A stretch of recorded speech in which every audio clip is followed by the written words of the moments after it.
நம்ம எல்லாருமே டிஷர்ட்டில் ஃபோட்டோ போட்டு சுற்றிட்டு இருக்கிற சேகுவேரா ஒரு டாக்டர் அப்படின்றது உங்களை எத்தனை பேருக்கு தெரியும்? அவர் இறந்து 3 வருஷம் கழித்து தான் அவருடைய இறுதி சடங்கு எல்லாருமே பண்ணியிருக்காங்க அப்படின்றதும் எனக்கே ரொம்ப அதிர்ச்சியான சுவாரஸ்யமான விஷயமா இருந்தது. இது எல்லாமே நான் படித்தது என் நினைவில் சே அப்படின்ற ஒரு புத்தகம். இது வந்து அலைடா மார்ச் அப்படின்றவங்க எழுதியிருக்காங்க. அந்த அலைடா மார்ச் யாருன்னா சேகுவேரானுடைய மனைவி. அடையாளம் பதிப்பகம் இதை தமிழில் கொண்டு வந்திருக்காங்க. தமிழில் மங்கை அவர்கள் மொழிபெயர்த்திருக்காங்க.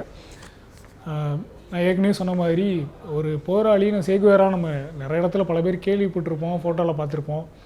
ஆனால் ஒரு போராளியினுடைய வாழ்க்கை எப்படி இருக்கும் அப்படின்றது, அதுவும் குறிப்பாக ஒரு மனைவியினுடைய பார்வையில் அவருடைய வாழ்க்கை எப்படி இருக்கும் அப்படின்றத அந்த புத்தகத்தில் ரொம்ப அழகாக அலைடா மார்ச் பதிவு பண்ணியிருக்காங்க.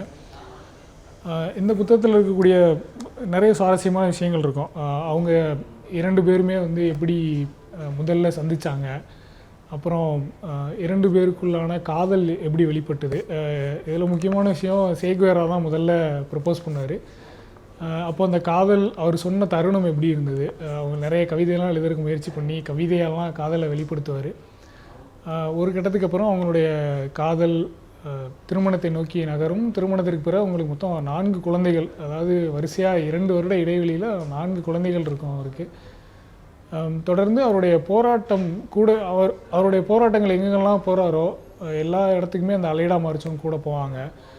ஒரு கட்டத்தில் மனைவி அப்படின்ற தாண்டி ஒரு செயலராக கூட போவாங்க. அப்புறம் மனைவி ஆனதுக்கப்புறம் அது அவங்களுக்கு கொஞ்சம் தடைபடும், எல்லா இடத்துக்கும் கூடவே பயணப்படுறது. ஏன்னா இயக்க வாழ்க்கையில் அவ்வளோ உறுதியாக இருப்பார் சேகுவேரா.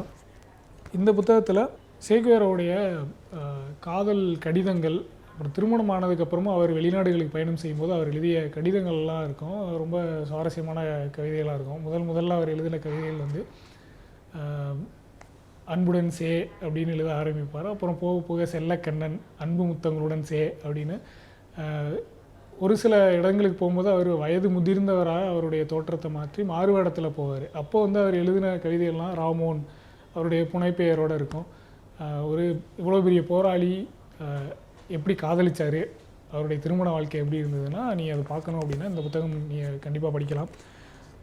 அவருடைய கடிதங்களை தாண்டி இதில் வெளிவராத நிறைய புத்தகங்கள், அவங்க பர்சனலாக எடுத்துக்கிட்ட நிகழ்ச்சியில் கலந்துக்கிட்டப்போ எடுத்த புத்தகங்கள், நிறைய புகைப்படங்கள் இந்த புத்தகத்தில் இருக்குது. அவருடைய குழந்தைகள், அவர் கைப்பட எழுதின லெட்டர்ஸோட ஃபோட்டோஸுமே இந்த புத்தகங்களில் இருக்கும்.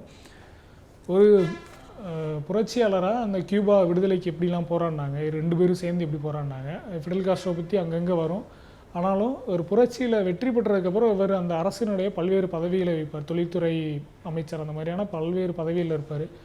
அப்போ ரொம்ப முக்கியமாக பண்ண ஒரு வேலை வந்து அந்த புரட்சியில் யாரெல்லாம் ஈடுபட்டாங்களோ அடுத்து அந்த கவர்மெண்ட் ஃபார்ம் பண்ணும்போது எல்லாருக்குமே படிப்பறிவு வேணும், படிக்க வைக்கணுன்றக்காக நிறைய புத்தகங்கள் படிச்சிருக்காரு. இவருமே தொடர்ந்து புத்தக வாசிப்பாளராக தான் இருந்திருக்காரு. ஒரு சிறந்த வாசிப்பாளர், ஒரு எழுத்தாளராக தான் சேவை வந்து இந்த புத்தகம் அறிமுகப்படுத்துது.